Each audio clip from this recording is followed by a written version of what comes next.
একদিন চিকেন বিরিয়ানি খাইয়া সগলির এখন মুখত জানবারে কিরি লাল পরে আছে। সেই চিকেন বিরিয়ানি খাইয়ে এতই মজা লাগছে যে আজকে আবার করছে আজকে আবার না চিকেন বিরিয়ানি বানাতো।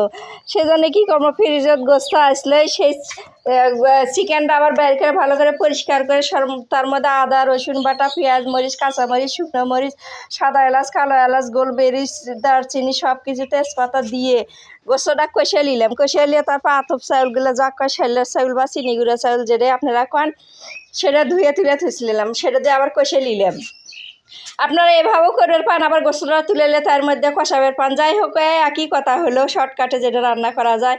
তারপর 4-5 মিনিট কষিয়ে নিয়ে তার মধ্যে এখন আমি গরম পানি দিয়ে দেবো। সেজন্য গরম পানিটা আলাদাভাবে করে নিয়েছিলাম, সেই গরম পানিটা এখন এর মধ্যে দিয়ে দেবো। এর মধ্যে কিন্তু আমি লবণও দিয়ে দিচ্ছি, হয়তো বা স্কিপ হয়ে গেছে আপনারা দেখার পানি। তারপরে আমি গুঁড়ো দুধও দিয়ে দিচ্ছি 2 প্যাকেট গুঁড়ো দুধ। আলহামদুলিল্লাহ খেতে এতই অসাধারণ হয়েছিল, কিন্তু এত ঘন ঘন খাইলে কি আর ভাল লাগে। তার সাথে করছিলাম ক্ষীরের সালাদ, এটা শশা লয় ক্ষীরে দিয়ে সালাদ করছিল, ও যা লাগছিল অসাধারণ।